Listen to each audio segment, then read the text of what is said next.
Salut Laïssa, t'es pas en vacances? Non, je fais différemment cette année. Je pars en retraite. Retraite? Mais t'as quel âge? Mais t'es impoli. Ne sais-tu pas qu'on demande pas son âge à une femme? Tu me le demandes en public en plus.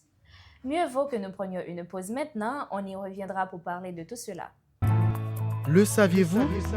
Derrière chaque fait liturgique, chaque tradition de l'Église, chaque événement social marquant, se cache une histoire profonde et enrichissante. Le saviez-vous? Votre émission de découverte qui vous éclaire, vous informe et vous rapproche de l'essentiel. Liturgie, théologie, faits sociaux et réalités contemporaines, tout ce qu'il faut savoir, expliqué simplement pour vous. Rendez-vous chaque semaine à la même heure sur la même chaîne, Radio Télé Altaclass. Salut Laïssa, salut à vous tous chers téléspectateurs, téléspectatrices. Il y a presque un mois, nous avions parlé dans cette rubrique de la pause estivale du pape et de la maison estivale des papes à Castel Gandolfo. Aujourd'hui, nous avons débuté notre émission parlant de pause, de vacances et de retraite. Et oui, nous allons parler de retraite aujourd'hui, mais tout spécialement d'un type de retraite particulier, avec l'épithète spirituelle, la retraite spirituelle. Nous vous invitons alors, dans la mesure du possible, à faire une pause là maintenant avec nous, à prendre ce petit temps de battement pour faire ce voyage ensemble.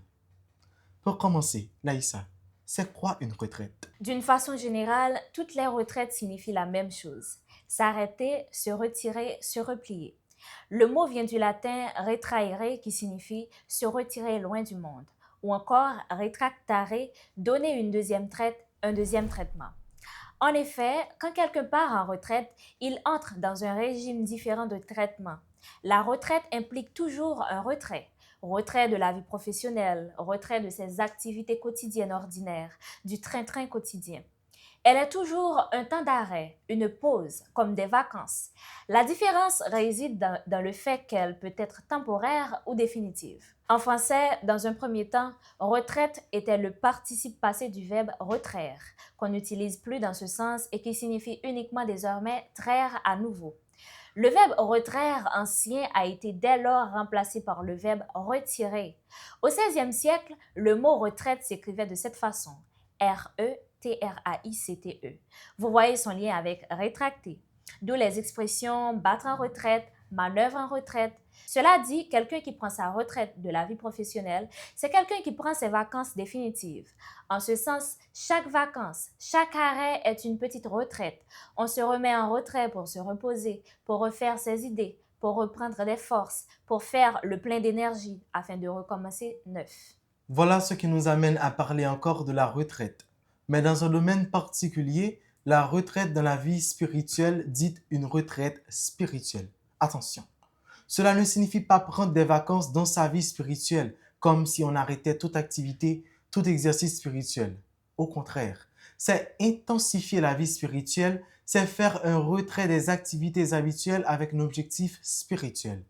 Cet objectif est un ressourcement spirituel, tant dédié à une écoute plus approfondie de la parole de Dieu, à la méditation, à la réflexion, à l'accompagnement spirituel et à la prière. La vie spirituelle, elle aussi, demande qu'en certains moments, on fasse le point sur sa situation personnelle, sur sa relation avec Dieu. C'est pourquoi nous entendons parler assez souvent pour certains, ou quelquefois pour d'autres, de retraite spirituelle. C'est une démarche spirituelle d'approfondissement qui est très importante dans la vie du chrétien. Et oui, nous avons bien dit, cela concerne tout chrétien, tout baptisé. Parfois, certaines personnes pensent que c'est uniquement quand on se prépare à un grand événement comme la première communion, la confirmation, la profession religieuse, l'ordination qu'on puisse faire une retraite. Une fois ces étapes passées, donc on n'a plus l'envie, plus de temps non plus à accorder à une retraite spirituelle. Cependant, c'est une démarche dont les fruits sont utiles à tous et restent très bénéfiques en tout temps. Le premier modèle en termes d'importance et de perfection, nous le signalons dans la vie et le ministère de Jésus. Combien de fois dans les évangiles, nous avons vu Jésus se retirer dans le désert, souvent la nuit, pour être seul, afin de pouvoir méditer et prier. Le deuxième exemple, nous le puisons d'une expérience très connue, celle du prophète Élie. Il marcha 40 jours et 40 nuits jusqu'à l'Horeb, la montagne de Dieu. Là, il entra dans une caverne et y passa la nuit. 1 Roi 18, versets 8 et 9. Sur cette montagne, Élie a fait une expérience exceptionnelle avec Dieu, dont il a su reconnaître la présence, lui a parlé et a reçu de lui de nouvelles missions. Il est très important de signaler qu'entre le mont Horeb et le mont Carmel, l'expérience d'Élie est devenue l'ancêtre et la source d'inspiration pour toute la spiritualité carmélitaine. Aujourd'hui encore, moines, moniales, prêtres, religieux, religieuses, laïcs, carmes et carmélites s'en inspirent et ils nourrissent leur propre vie spirituelle. Nous avons vu comment la retraite de la vie professionnelle est définitive. Pareillement, la retraite spirituelle peut être aussi définitive.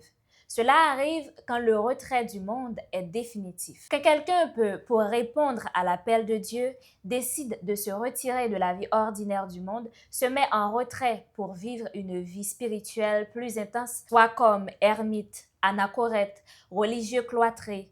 Cette personne entre dans une forme de retraite spirituelle permanente et définitive. Le père Henri Caffarel, qui a dédié son ministère dans la formation spirituelle des laïcs, particulièrement des couples, disait « De temps en temps, notre foi s'affaiblit et c'est au souffle de la parole de Dieu qu'elle se réveille, s'affermit, reprend vie. C'est à la retraite qu'il est possible de nous ouvrir nous-mêmes au souffle de la parole de Dieu. » Un autre prêtre disait que la retraite n'est pas de l'ordre de l'effort, mais du réconfort. Maintenant, 2 questions adressées à nos super branchés avant de conclure notre émission. Première question. Comment appelle-t-on quelqu'un qui, au terme de ses activités professionnelles, prend sa retraite? Deuxième question. Comment appelle-t-on quelqu'un qui fait une retraite spirituelle? En attendant que les téléspectateurs nous fournissent leurs réponses, notons l'existence de 2 autres concepts qui entrent dans le contexte de notre thématique d'aujourd'hui. Premier concept. Entre la retraite spirituelle brève de quelques jours ou juste quelques semaines et la retraite définitive pour le restant de la vie, existe un temps d'arrêt intermédiaire plus ou moins long, mais quand même limité dans le temps qui s'appelle congé sabbatique. C'est un arrêt plus ou moins long des activités professionnelles dont les objectifs peuvent être variés. Le plus souvent, il est sollicité pour se reposer, reprendre des forces et se remettre à nouveau plus frais, mieux disposé. Il dure généralement 1 année, c'est pourquoi on parle souvent d'année sabbatique.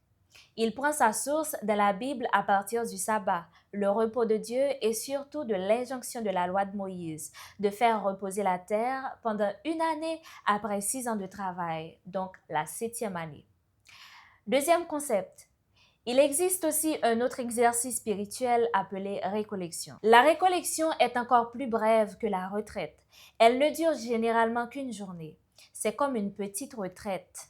Les réponses à nos questions maintenant. Quelqu'un qui prend sa retraite après avoir cessé de travailler est un retraité. Une retraitée, comme vous le savez parfaitement bien déjà. Et quelqu'un qui prend part à une retraite spirituelle est un retraitant, une retraitante. Récapitulons. Donc, à côté des vacances qui durent selon les besoins et les possibilités de chacun, si nous devons classer en termes de durée les diverses notions de pause, d'arrêt et de retrait que nous avons vues ensemble au cours de cette émission, la classification serait celle-ci. Récollection, juste pour 1 journée ou 2. La retraite, de quelques jours à quelques semaines. L'année sabbatique, de 6 mois à 1 an. Et la retraite au terme de la longue période de travail et d'engagement professionnel de la vie pour toujours ou jusqu'à la fin de ses jours.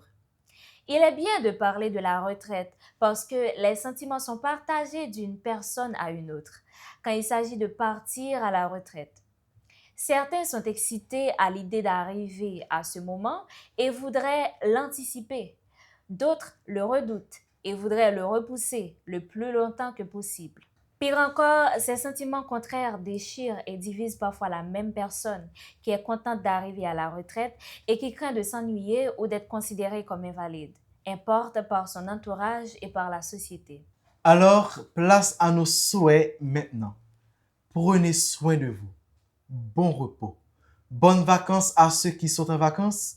Bon ressourcement spirituel à ceux qui ont l'occasion de faire une retraite spirituelle. Et à ceux qui partent en retraite après une vie professionnelle active et intense, profitez de la vie. Jouissez de la présence, de l'attention et de l'affection partagée de votre famille et de vos proches. Profitez pour renforcer votre amitié avec Dieu. Donc également pour faire quelques retraites spirituelles. Vivez pleinement la vie. Notre souhait à vous tous. À bientôt!